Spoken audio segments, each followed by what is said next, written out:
نحمدہ و نصلی علی رسولہ الکریم بسم اللہ الرحمن الرحیم۔ اللہ تعالیٰ نے انسان کو بہترین مخلوق بنایا ہے۔ انسان کے عمل کی بنیاد اس کی سوچ ہوتی ہے اور سوچ کی بنیاد نظریہ ہوا کرتی ہے۔ اس لیے انسان کے نظریات کا ان حقائق کے مطابق ہونا ضروری ہے جو اللہ تعالیٰ نے طے کر دیے ہیں۔ انسان اگر ان حقائق کو سمجھ لے تو ان بنیادوں پر اپنی زندگی کا رخ ٹھیک رکھ سکتا ہے۔ اس لیے میں نے ان حقائق کو جمع کرنا شروع کیا ہے اور انہیں اسلامی نظریات کا نام دیا ہے۔ اللہ تعالیٰ مجھے بھی اس سے فائدہ اٹھانے کی توفیق دیں اور آپ کو بھی۔ تو شروع کرتے ہیں۔ ایک نظریہ یہ ہے کہ انسان کے دل سے کائنات کی جس چیز کا تاثر ختم ہو جاتا ہے وہی انسان کے لیے مسخر ہو جاتی ہے۔ اس نظریے کو میں نے نام دیا ہے تسخیر کائنات۔ اللہ تعالیٰ اس کائنات کے خالق ہیں۔ اس کائنات میں مختلف طرح کی مخلوقات موجود ہیں۔ کچھ کو انسان اپنی آنکھ سے دیکھ سکتا ہے اور کچھ انسان کی نظروں سے اوجھل ہیں مگر موجود ہیں۔ خالق نے انسان کو تمام مخلوقات میں اشرف قرار دے کر باقی سب کو انسان کی خدمت کے لیے بنایا ہے۔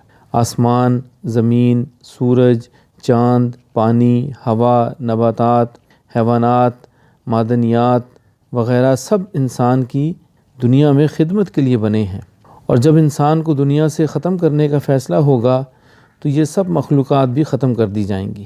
اس دنیا میں اللہ تعالیٰ نے ہر مخلوق کے لیے ایک مربوط نظام بنایا ہے۔ کائنات کی چیزیں کب انسان کی خدمت کریں گی اور کب یہی چیزیں انسان کی پریشانی کا ذریعہ بن جائیں گی، اس کا بھی ایک واضح نظم مقرر کر دیا گیا ہے۔ انسان کو اس نظام کو سمجھانے کے لیے دنیا میں نبی بھیجے اور آسمانی کتابیں بھی نازل کیں۔ نبیوں کو انسانوں ہی میں سے منتخب کیا تاکہ سمجھانے کے ساتھ عملی نمونہ بھی دکھایا جا سکے۔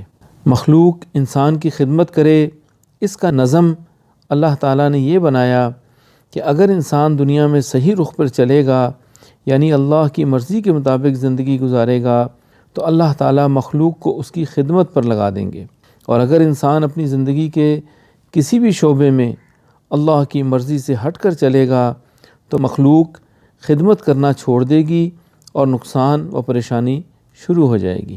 انسان کی زندگی کا رخ ٹھیک ہو، اس کے لیے نبیوں نے انسانوں کے دلوں پر محنت کی۔ دل کا صحیح ہونا یہ ہے کہ انسان کے دل کا رخ آخرت کی طرف ہو اور دل میں مخلوق کا تاثر نہ ہو، بلکہ دل اللہ کی بڑائی اور عظمت سے متاثر ہو۔ انسان دنیا میں رہتے ہوئے مخلوقات میں رکھی گئی تاثیر کا مشاہدہ کرتا رہتا ہے، اور دل ان چیزوں کی تاثیر سے اتنا متاثر ہو جاتا ہے کہ اسے یہ یقین ہونے لگتا ہے کہ یہ چیزیں بہت اہم ہیں، جبکہ یہ بات نظروں سے اوجھل ہونے لگتی ہے کہ یہ چیزیں تو مخلوق ہیں اور ان کو خالق نے بنایا ہے، اور ان میں تاثیر بھی خالق ہی نے رکھی ہے۔ لہٰذا چیزیں اہم نہیں بلکہ ان چیزوں کو بنانے والا اور ان میں تاثیر رکھنے والا خالق اہم اور عظمت والا ہے۔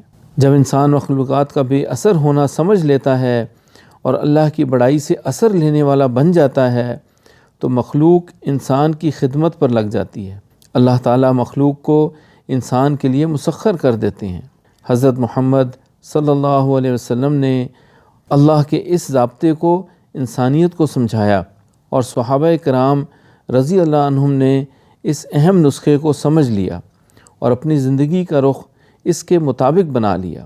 صحابہ کرام رضی اللہ عنہم کے ساتھ جو ہمیں مختلف موقعوں پر غیبی مدد نظر آتی ہیں، وہ حقیقت میں مخلوق کا مسخر ہونے کا جو ضابطہ اللہ نے بنایا ہے اس کو اختیار کرنے کے نتائج ہیں، اور یہ صرف صحابہ کرام رضی اللہ عنہم کے ساتھ مخصوص نہیں تھا، بلکہ قیامت تک کے لیے ہر انسان جو اللہ پر ایمان کے ساتھ اس نسخے پر چلے گا اس کے لیے مخلوق اسی طرح مسخر کر دی جائے گی جیسے پہلے والوں کے لیے کر دی گئی۔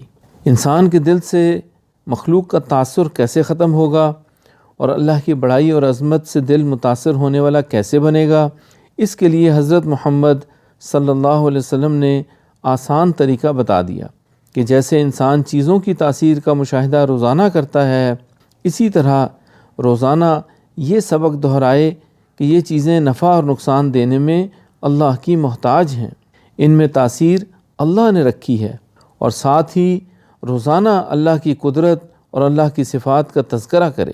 انسان کے دل میں تاثیر قائم کرنے کے 4 راستے ہیں، یعنی دماغ سے سوچنا، کانوں سے سننا، آنکھوں سے دیکھنا اور زبان سے بولنا۔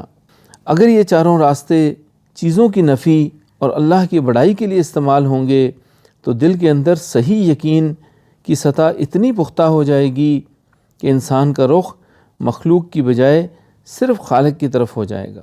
اس طرح جس بھی مخلوق کا تاثر ختم ہوتا جائے گا وہی مسخر ہوتی جائے گی، اور جو چیز مسخر ہوگی وہی انسان کی خدمت میں لگ جائے گی۔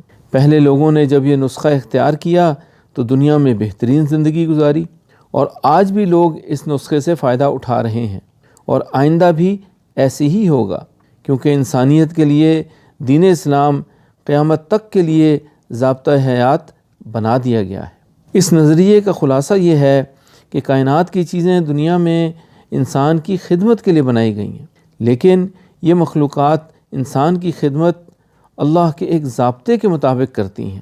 نبیوں کے ذریعے ضابطہ بتا دیا گیا کہ اگر انسان دنیا میں اللہ کی بڑائی اور چیزوں کے بے حیثیت ہونے کا دل میں یقین بنا کر اللہ کی مرضی کو اختیار کرے گا تو یہ چیزیں انسان کے لیے مسخر ہو جائیں گی اور خدمت میں لگ جائیں گی، ورنہ یہی چیزیں انسان کی پریشانی اور نقصان کا ذریعہ بن جائیں گی، کیونکہ چیزوں کے خالق تو اللہ ہیں اور اس کائنات میں مرضی صرف اللہ کی چلتی ہے۔